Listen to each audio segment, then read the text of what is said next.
کی آواز کا پردہ ہے۔ اب دیکھیے کس حد تک نماز میں اس وقت عورتیں بھی شریک ہوتی تھی، اگرچہ حضور نے فرمایا مردوں کی صف بہترین سب سے آگے والی ہے اور سب سے بری صف سب سے پیچھے ہے، کیونکہ اس کے پیچھے پھر عورتوں کی صف ہوتی تھی، اور عورتوں کے لیے سب سے اچھی صف سب سے پچھلی والی ہے اور سب سے بری سب سے آگے والی ہے۔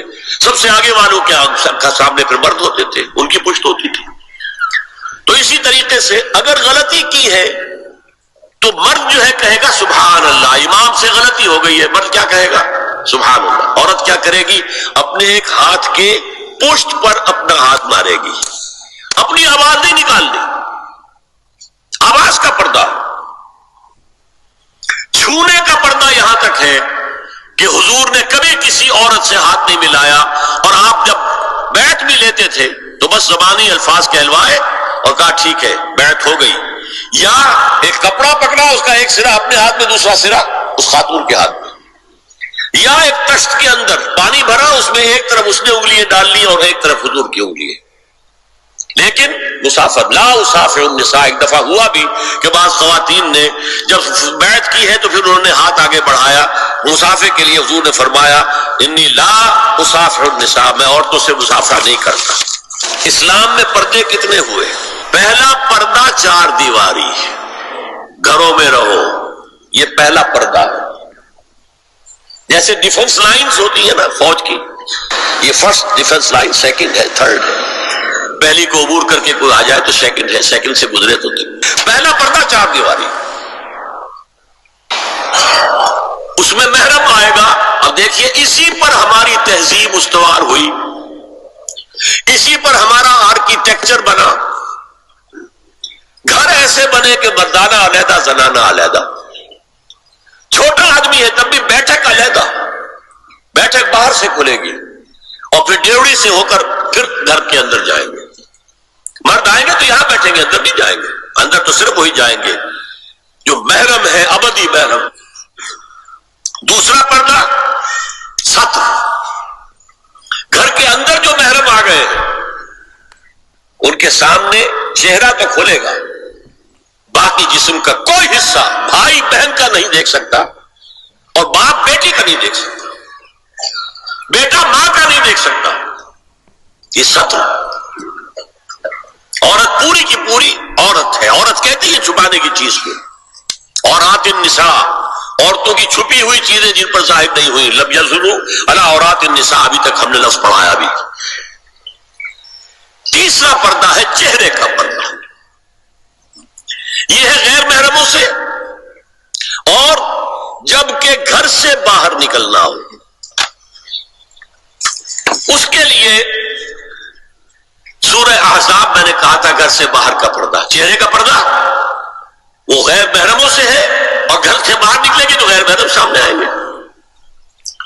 یا ایھا النبی قل لازواجک وبناتک ونساء المؤمنین یدنین علیہن من جلابیبہن ذلک ادنی ان یعرفن فلا یؤذین وکان اللہ غفورا رحیما۔ اے نبی صلی اللہ علیہ وسلم کہہ دیجئے اپنی بیٹیوں سے اور اپنی بیویوں سے اور مسلمانوں کی خواتین سے۔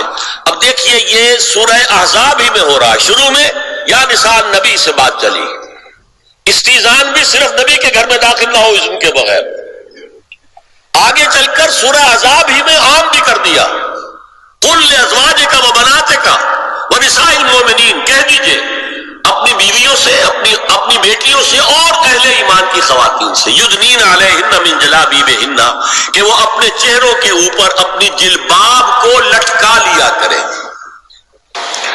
چہرہ چھپ جائے۔ اب اس کی تفسیر میں چاہتا ہوں کہ آپ کو جو مختلف مفسرین نے کی ہے وہ آپ کے سامنے میں رکھوں۔ حضرت عبداللہ ابن عباس نے اس آیت کی جو وضاحت فرمائی ہے اسے حافظ ابن کثیر نے اپنی تفسیر میں اس طرح نقل کیا ہے، اللہ نے مسلمان عورتوں کو حکم دیا ہے کہ جب وہ کسی کام کے لیے گھروں سے نکلے تو اپنی چادروں کے پلو اوپر سے ڈال کر اپنا منہ چھپا لے اور صرف ایک آنکھ کھلی رکھے، دونوں آنکھیں بھی غلط ہیں۔ ہمارے ہاں برقع کیوں بنا تھا؟ دیکھیے چادر میں عورت لپٹی ہوگی، اس کا ہاتھ جو ہے اس چادر کو سنبھالنے میں آکوپائی ہو جائے گا۔ برقع ضرورت کی ایجاد ہے جو ہوا ہے، اور اس کے آگے آپ کو معلوم ہے پچھلے برقعوں میں جالیاں لگی ہوتی تھی کہ نگاہوں سے بھی براہ راست سامنا نہ ہو۔ اور یہ میں نے اپنی آنکھوں سے دیکھا، انقلاب ایران کے بعد جو حاجی آئے ایران سے، ان کو جو میں نے دیکھا ہے، اس طرح چادر میں ملبوس عورتیں ہوتی تھی، لمبی سی چادر، ایک ہاتھ سے اس کو اس طرح پکڑا ہوا ہے اور صرف ایک آنکھ کھلی ہے، دوسری نہیں۔ میں نے شروع میں کہا تھا ہمارے نزدیک اسلام دین ہے، صرف مذہب نہیں۔ اسلام قرآن اور سنت دونوں پر مبنی ہے، صرف قرآن پر نہیں۔ اسی میں ایک اضافہ کیجئے اس بات کا کہ حضور نے کئی حضرات سے یہ کہا، کہیں وہ رشتہ کر رہے تھے، کہ آپ نے ایک نظر دیکھ لیا ہے۔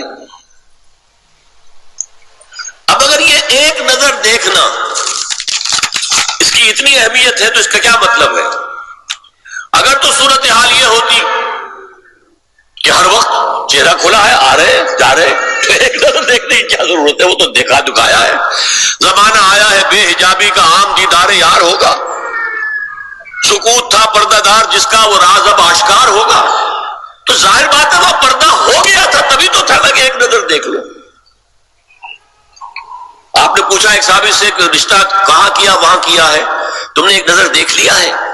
اس خاندان کی آنکھوں میں کچھ نقص ہوتا ہے، دیکھ لو، بس ایک نظر دیکھنا ہے، اس کی اجازت ہے۔ تو یہ اجازت ہونا اس کا خود ثبوت ہے کہ عام حالات میں عورت جو ہے وہ دکھائی نہیں دیتی تھی، بلکہ وہ پردے میں رہتی تھی۔ مسلمان جدید تعلیم یافتہ دانشوروں کی منافقت، وہ کہتے ہیں یہ پردہ وردہ سب مولویوں کی ایجاد ہے، کبھی کہہ دیتے ہیں یہ تو ہندوستان میں جہاں راجپوتوں کا پردہ ہوتا تھا تو مسلمانوں نے یہاں یہ پردہ ایجاد کر لیا۔ میں نے دیکھا ہے عرب کی بدو خواتین کو مکے سے مدینے جاتے ہوئے نظر آتی ہیں، ایک خاتون اونٹ کی پوری قطار لے کر جا رہی ہے، ہاتھ میں لاٹھی ہے، پورا مکمل پردہ، چہرہ چھپا ہوا، آنکھوں کے اوپر بھی کوئی انہوں نے وہ حجاب سا بنایا ہوتا ہے خاص چھجا سا، اور ہاتھوں میں دستانے، پاؤں میں جرابیں۔ یہ کون سے راجپوتوں کا پردہ سعودی و عرب کی جو ہے ریگستانوں میں پہنچ گیا؟ بدو جب آتے ہیں اپنی عورتوں کو اسی حال میں لے کر آتے ہیں، اور ان کا یہ ہے کہ وہ احرام کا معاملہ بھی یہ ہے کہ یہاں چھجا بنا کر آگے چادر لٹکا لیتے ہیں، صرف چہرے سے مس نہ کرے بس۔ اور وہ پھر اپنی خواتین کو جب طواف کراتے ہیں تو ان کے گرد گھیرا ڈال لیتے ہاتھ سے ہاتھ پکڑ کر، تاکہ کسی اور کے ساتھ ان کا نہ کندھا لگے اور نہ کوئی اور جسم کا حصہ بس۔ یہ پردہ وہاں کہاں سے آ گیا؟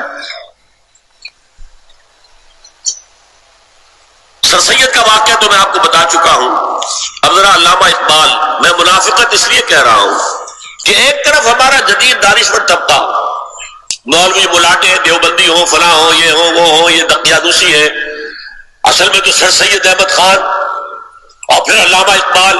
علامہ اقبال کا حال کیا ہے وہ سن لیجئے آپ۔ انگریز سرکار لارڈ ولنگٹن کے زمانے میں علامہ اقبال کو اپنا گورنر بنا کر جنوبی افریقہ بھیجنا چاہتے تھی۔ من جملہ دیگر شرائط کے ایک شرط یہ بھی تھی کہ تمام سرکاری تقریبات میں بیگم اقبال ان کے ہمراہ ہوں گی۔